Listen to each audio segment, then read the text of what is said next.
소설 들려주는 여자 소들려의 감성 오디오북.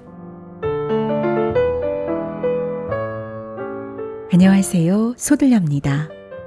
여름 특집 준비했습니다. 5일 동안 매일매일 단편소설과 함께해요.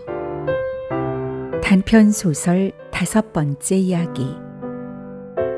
한 번만 문학에 대해 진지하게 얘기해 보지 않겠는가? 시란 무엇일까? 새로운 세기의 시의 여신 한스 크리스티안 안데르센.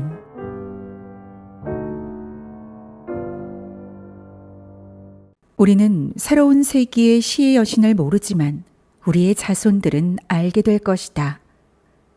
시의 여신은 어떻게 생겼으며 무슨 노래로 어떤 이들의 심금을 울릴까? 그리고 당대의 수준을 얼마만큼 올려놓을까? 우리가 살고 있는 지금 이 시대에 우리는 왜 이렇게 많은 질문을 던지는가?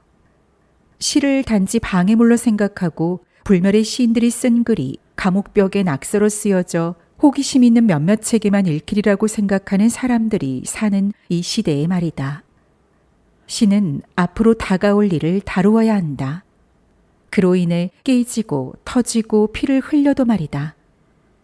여러분은 이것은 내 생각일 뿐이며 우리 시대의 시는 이미 잊혀졌다고 말하고 싶을지도 모른다.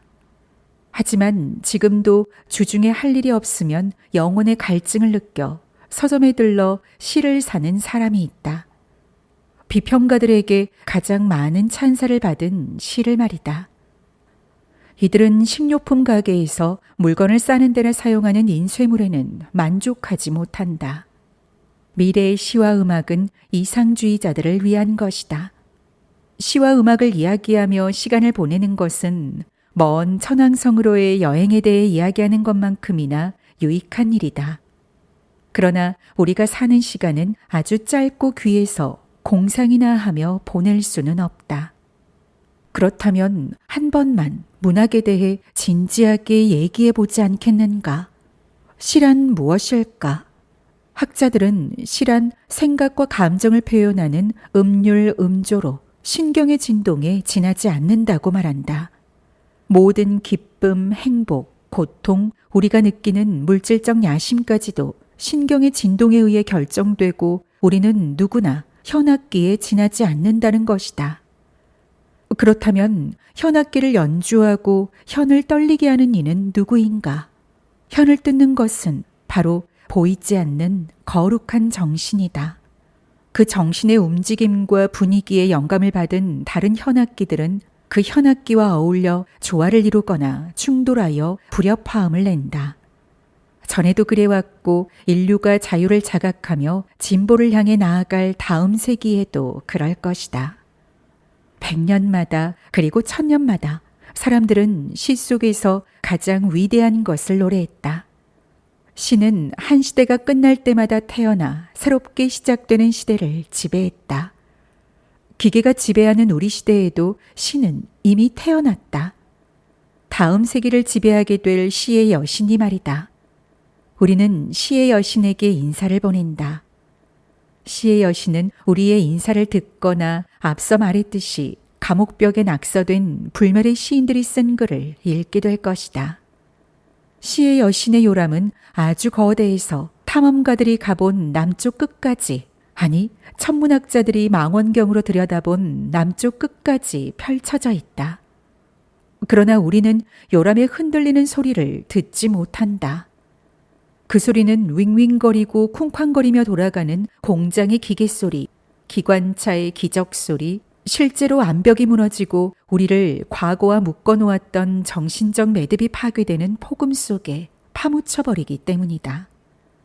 시의 여신은 증기와 기계가 지배하는 공장에서 태어났다.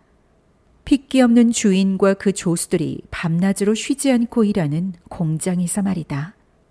시의 여신은 사랑을 아는 여인의 가슴을 가지고 있다. 처녀의 순수함과 용광로처럼 들끓는 정열로 가득 차 있다. 시의 여신의 지성은 수천 년 동안 쌓여 온갖 색깔들로 빛난다. 여신의 자랑은 과학이 만들고 자연이 힘을 불어넣어준 환상적인 거대한 백조의 날개이다. 시의 여신의 정맥 속에는 서로 다른 두 종류의 피가 흐른다. 아버지에게서는 덴마크 민족의 피를 받아 생각과 정신이 건강하고 눈은 진지하며 입가에는 미소가 머물러 있다. 또 이주자의 딸로 귀족 가문에 태어난 어머니에게서는 말과 행동의 기품과 엄격함, 그리고 화려한 로코코 양식에 대한 추억을 물려받았다.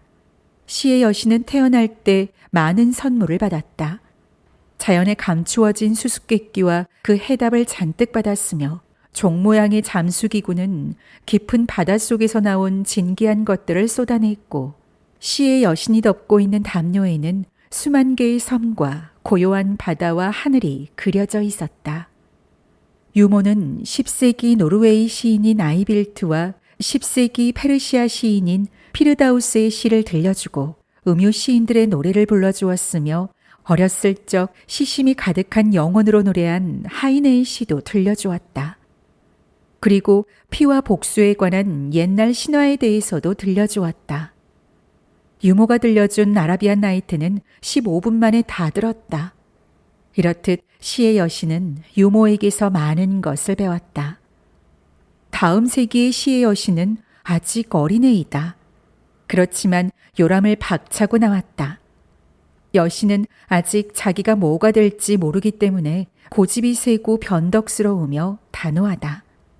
시의 여신은 지금도 수많은 예술품으로 가득 차 있는 커다란 육아실에서 논다. 그곳에는 그리스 시대의 비극과 로마 시대의 희극에 나오는 인물들이 대리석으로 조각되어 있는데, 시의 여신은 그 조각들을 가지고 논다. 벽에는 각 나라의 미녀들이 향기롭고 아름다운 꽃을 피울 날을 기다리는 마른 꽃처럼 걸려 있다. 또 베토벤, 글루크, 모차르트, 그 밖의 위대한 음악가들의 영원한 화음도 살아 있었다. 책장에는 지금은 잊혀졌지만 당대에는 영원히 사라지지 않을 것이라고 생각했던 수많은 책들이 꽂혀 있었다. 하지만 거기에는 우리 시대에 살고 있는 위인들이 들어갈 자리도 마련돼 있었다. 그들의 불멸을 노래한 전보가 전달되기 전에 죽은 위대한 인물들이 말이다. 시의 여신은 다양하고도 많은 책을 읽었다.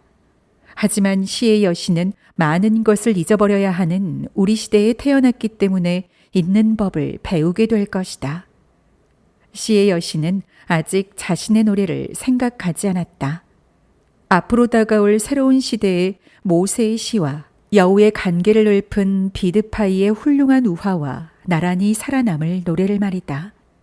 시의 여신이 즐기는 동안 각 나라들 간에는 하늘을 뒤흔드는 전쟁이 계속 일어나고 있고, 깃털 펜과 대포는 아무도 이해하지 못할 수수께끼 같은 문자를 쓰고 있다. 시의 여신은 가리발디 모자를 쓰고 앉아서 세익스피어 작품을 읽는다. 그리고는 가끔 책에서 눈을 떼고 이렇게 중얼거린다.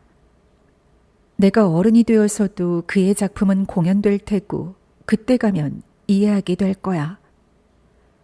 17세기 스페인 극작가 칼데로는 찬사와 경의로 장식된 자신의 작품으로 만든 석관에 누워있다. 시의 여신은 실로 세계주의적인 존재이다. 그녀는 17세기 프랑스 극작가 몰리에르와 BC 3세기 로마의 극작가 플라우투스, 고대 그리스 극작가 아리스토파네스는 물론이고 덴마크 극작가인 홀베르 작품도 읽는다. 그러나 그녀가 가장 즐겨 읽는 것은 몰리에르의 작품이다. 시의 여신은 소금을 찾아 산속을 뒤지는 영양처럼 인생의 의미를 찾는 일에 열심이다. 하지만 영양처럼 근심과 걱정에 휩싸여 지내지는 않는다. 시의 여신의 가슴에는 평화가 깃들어 있다. 그것은 초롱초롱한 별빛을 받으며 푸른 초원에 사는 유목민들의 평온함 같은 것이다. 그렇지만 노래를 부를 때는 시의 여신의 가슴은 그리스 시대의 전사들보다 더 뜨겁게 부풀어 오른다. 시의 여신은 그리스도교인인가? 시의 여신은 세계관의 기본 원리를 배웠다. 그 원리에 따라 전니가 빠지고 새이가 솟아났다. 시의 여신은 요람에 있을 때 사과를 먹고 슬기로워졌다. 그때 인류의 가장 큰 행복은 불멸이라는 생각이 스쳐 지나갔다.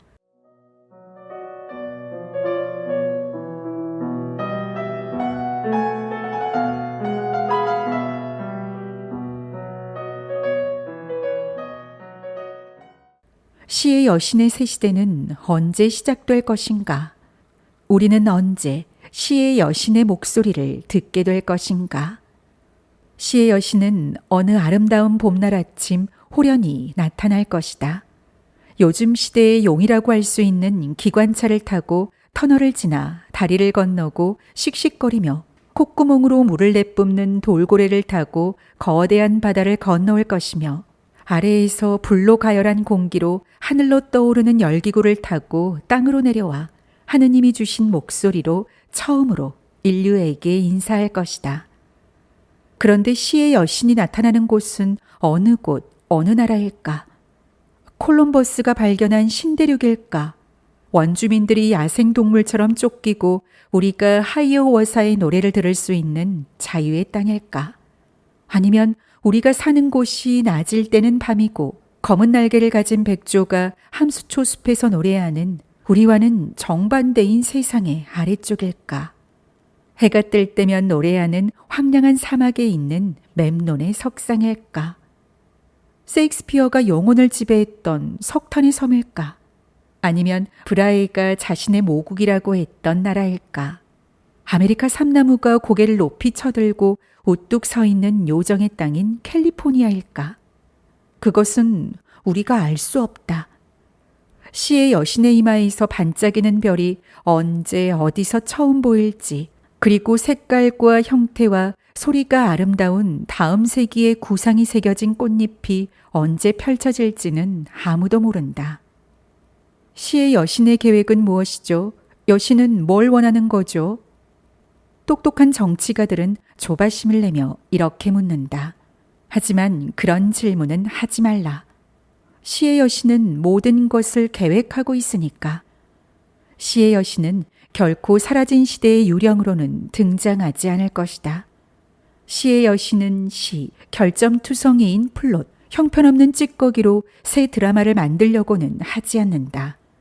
시의 여신은 원형극장의 연극이 무언 광대극을 앞질렀듯이 우리의 생각을 앞지를 것이다.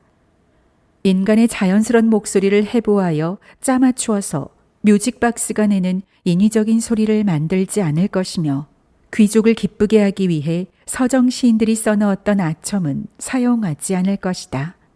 시의 여신에게는 시가 귀족이고 산문이 농부란 말은 통하지 않을 것이며 시와 산문이 똑같이 힘있고 중요하고 아름다운 글이 될 것이다.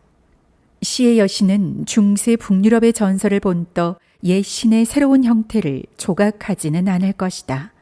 그것은 의미가 없는 일이다. 새로운 세기의 시의 여신은 그런 신에게 호감을 갖지 않을 것이며 어떤 관계도 갖고 싶어 하지 않을 것이다. 시의 여신은 다른 시대의 프랑스 소설을 흉내내지 않고 평범한 사람들의 진실된 이야기로 사람들을 감동시키고자 할 것이다. 여신은 예술과 문학에 생명의 진수를 쏟아넣을 것이며 그녀가 부르는 시와 산문은 짧지만 명쾌하고 다양할 것이다. 여신은 각 민족의 심장 보동소리로 새 글자를 만들 것이며 그 글자들을 똑같이 사랑하여 말을 만들 것이고 말로 미래의 노래를 만들 것이다. 시의 여신이 나타나기까지는 얼마나 걸릴까? 우리보다 앞서 살다 간 사람들은 불멸에 대해 잘 알고 있기 때문에 짧은 시간이 될 것이다. 하지만 지금 살고 있는 우리에게는 긴 시간이 될 것이다. 곧이어 중국의 만리장성이 무너질 것이고 유럽의 기차가 폐쇄된 아시아에 닿을 것이다. 그러면 두 문화의 강이 서로 만나 2배로 늘어난 강은 더 깊게 흐를 것이다. 우리 시대에서 늙은이에 해당하는 우리들은 두려움에 떨 것이고 신들의 황혼기에 새 음악과 함께 신들이 멸망하는 소리를 들을 것이다. 하지만 이것이 모든 문명의 운명이라는 것을 어떻게 잊어버릴 수 있겠는가? 지상의 모든 나라와 시대는 불멸의 강 위에 연꽃처럼 떠다니는 말로 된 캡슐에 하나의 영상을 남기며 사라져간다. 이 꽃들은 모든 시대가 겉옷만 다를 뿐 모두 우리의 육신이라는 걸 말해줄 것이다. 이스라엘의 꽃은 구약 성경이고 그리스의 꽃은 일리아스와 오디세이아이다. 우리 시대의 꽃은 무엇일까? 새 낙원이 생기고 그 낙원의 메시지가 이해되는 신들의 황혼기에 다음 세기의 시의 여신에게 물어보라. 모든 증기력과 현재의 모든 힘은 수단에 지나지 않는다. 우리가 통치자라고 믿었던 무정한 주인과 그의 친구들은 시의 여신이 주인 노릇을 하게 될 거대한 축제를 위해 홀을 단장하고 보물을 나르고 식탁을 차리는 하인과 노예에 지나지 않는다. 어린아이의 순수함과 처녀의 진지함과 여인의 확신과 지식을 가진 시의 여신을 위한 축제 말이다. 시의 여신은 경탄할 만한 시의 등불을 높이 치켜댈 것이다. 시의 여신은 인간의 심장에 경건한 불꽃을 타오르게 할 것이다. 새로운 세기의 시의 여신이여 그대를 환영하노라. 우리들의 환영의 외침은 하늘 높이 울려 퍼질 것이다. 쟁기에 치여 두 동강이 나는 벌레들의 기도와 사상이 널리 퍼지듯이. 그러나 새봄이 되면 그 쟁기는 우리를 갈아 다음 세대를 위한 곡식을 키워갈 것이다. 새로운 세기의 시의 여신이여 우리 모두 그대를 환영하노라.